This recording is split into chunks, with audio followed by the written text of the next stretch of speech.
En installant réverbères et lanternes, les villes européennes du XVIIIe siècle s'illuminent de mille feux. Les rues et les boulevards s'éclairent et le siècle des Lumières fait naître de nouvelles pratiques de vie nocturne. Aujourd'hui, Patrick Boucheron invite l'historienne Sophie Reculin à faire l'histoire des nuits urbaines. Bonjour. Je pourrais bien entendu commencer par un proverbe. La nuit, tous les chats sont gris.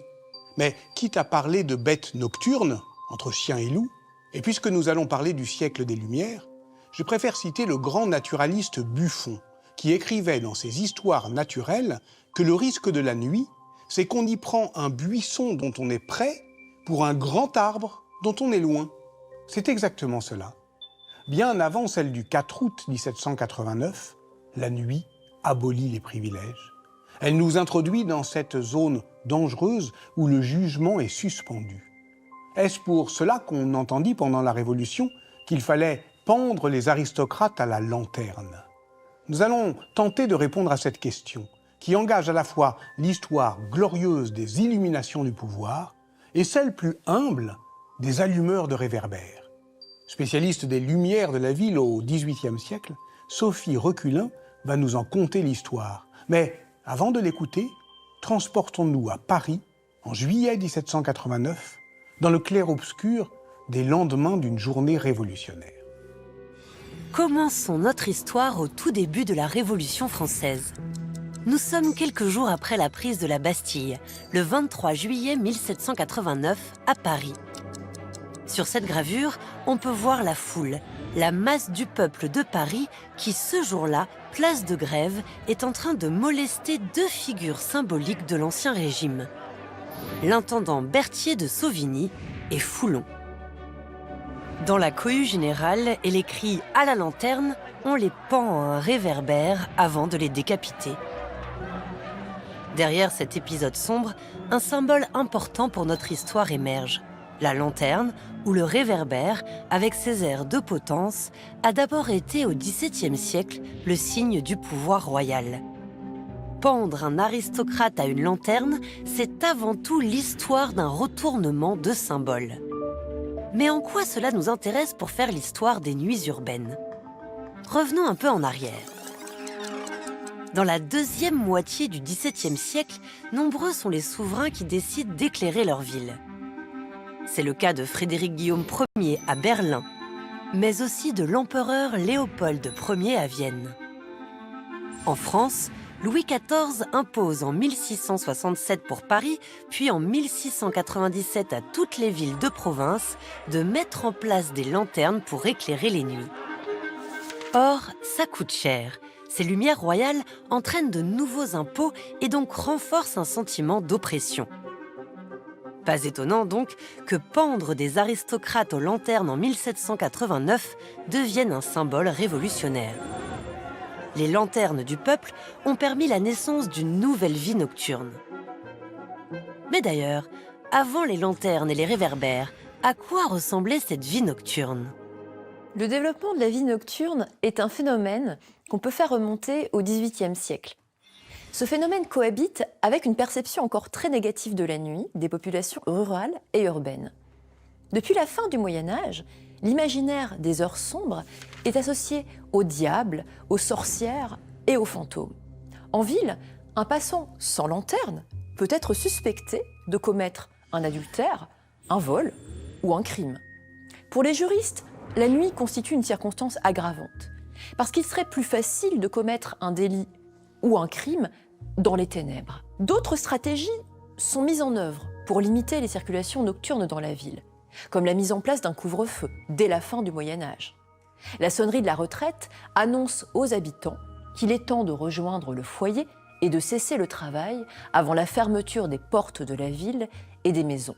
Sous le règne de Louis XIV, la monarchie impose d'abord à Paris en 1667, puis dans les principales villes de province en 1697, la mise en place d'un éclairage public. L'objectif est de fournir à la police un nouvel outil pour renforcer la sécurité nocturne. Cette mesure est finalement assez contradictoire, puisque par définition, le principe même de couvrir le feu perd tout son sens si on installe des lanternes publiques dans la rue. Car loin de limiter les circulations, l'éclairage public favorise au contraire l'essor d'une vie nocturne.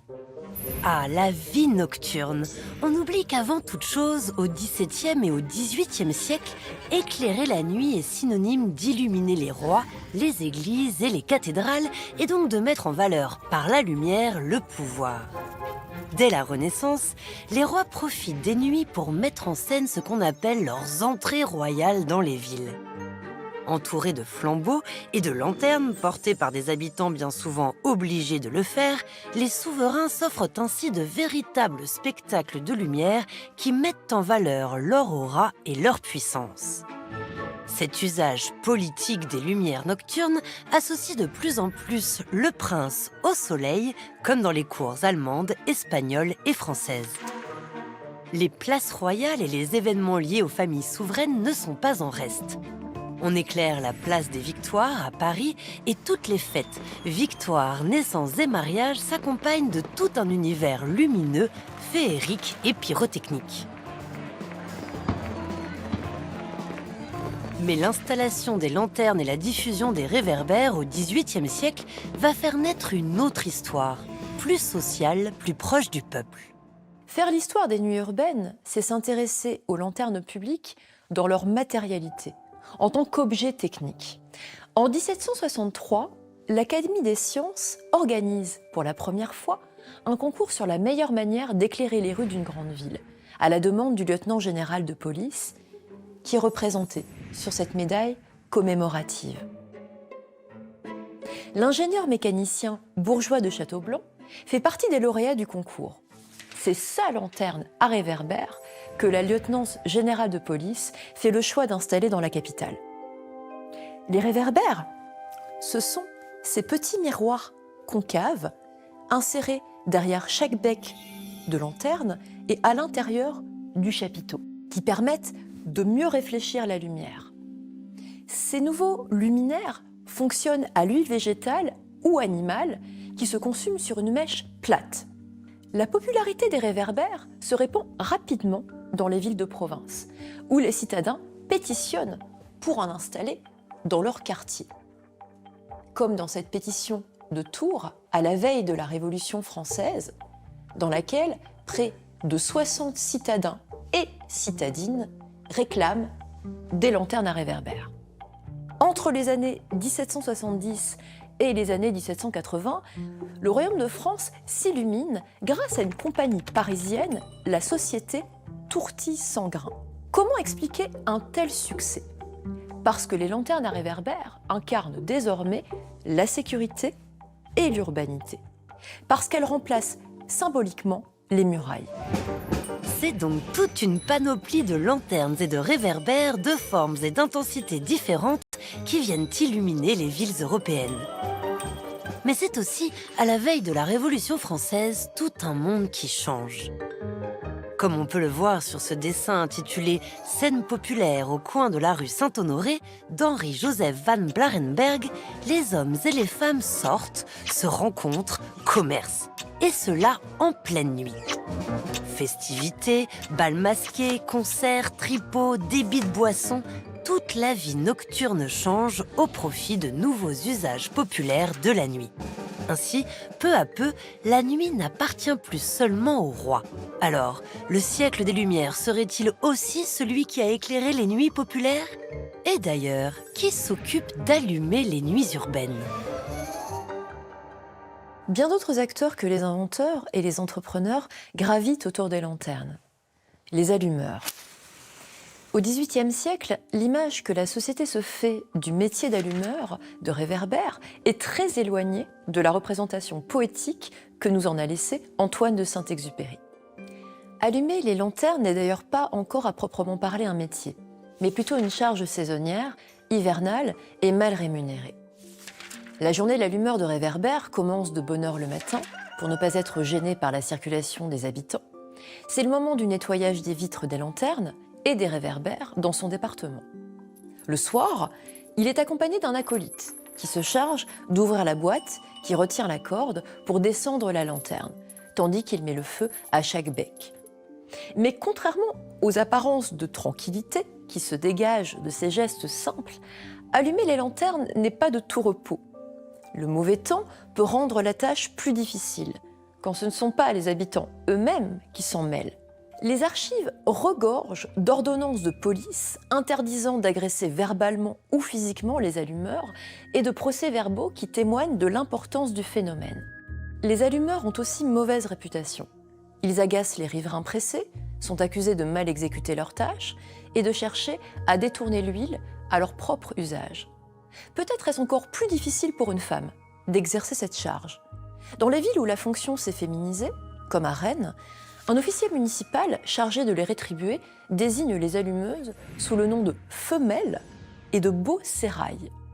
Quand on ne s'en prend pas aux allumeurs ou aux allumeuses, c'est la lanterne elle-même qui est prise pour cible par les coureurs de nuit qui la cassent à coups de jets de pierre, de balles ou de boules de neige, comme on peut le voir ici dans plusieurs registres de Montpellier portant sur les bris des années 1750.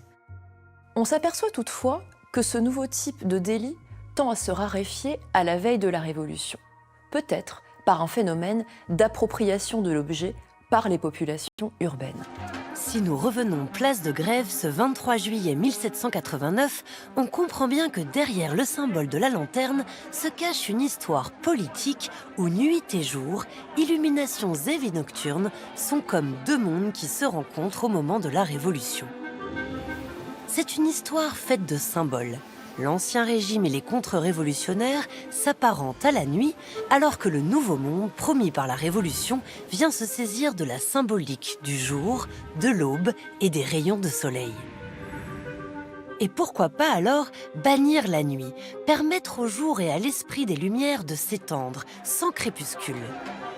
Écoutons le député Legrand qui, à l'Assemblée, le 5 juillet 1791, ne dit pas autre chose.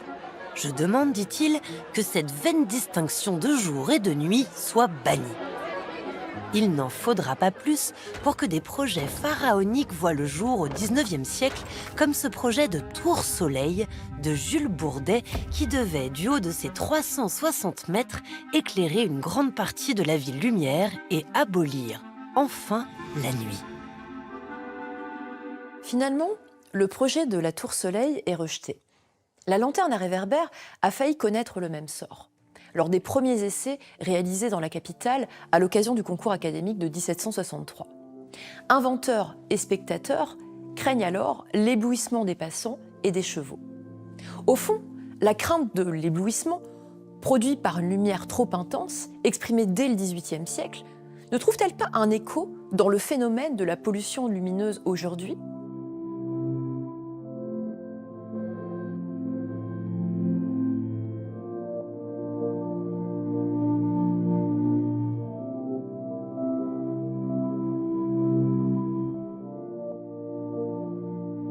Les populations urbaines qui craignent d'être éblouies par la lumière des réverbères ont un point commun avec ceux qui s'inquiètent aujourd'hui de la disparition de la nuit. Ils partagent la crainte d'une vision nocturne entravée. La question de la pollution lumineuse n'a pu émerger que parce que notre vision s'est élargie. Nous ne regardons plus seulement ce que la lumière fait à l'échelle de la rue. En levant les yeux vers le ciel, nous apercevons que toute la biodiversité est impactée. Les oiseaux migrateurs ont aussi besoin de voir les étoiles pour s'orienter.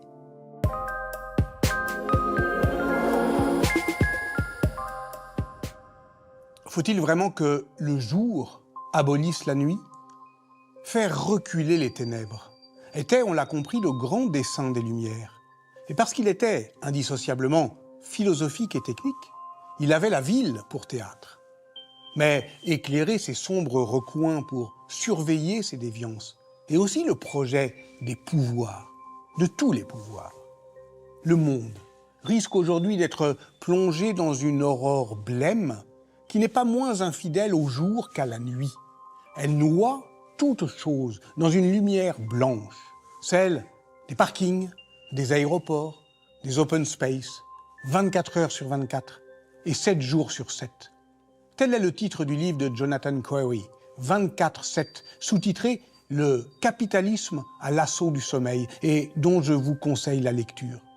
On y comprend que cette pollution lumineuse nous empoisonne de manière plus pernicieuse qu'on le pense, et qu'il est temps peut-être de défendre nos ombres contre l'empire du néon.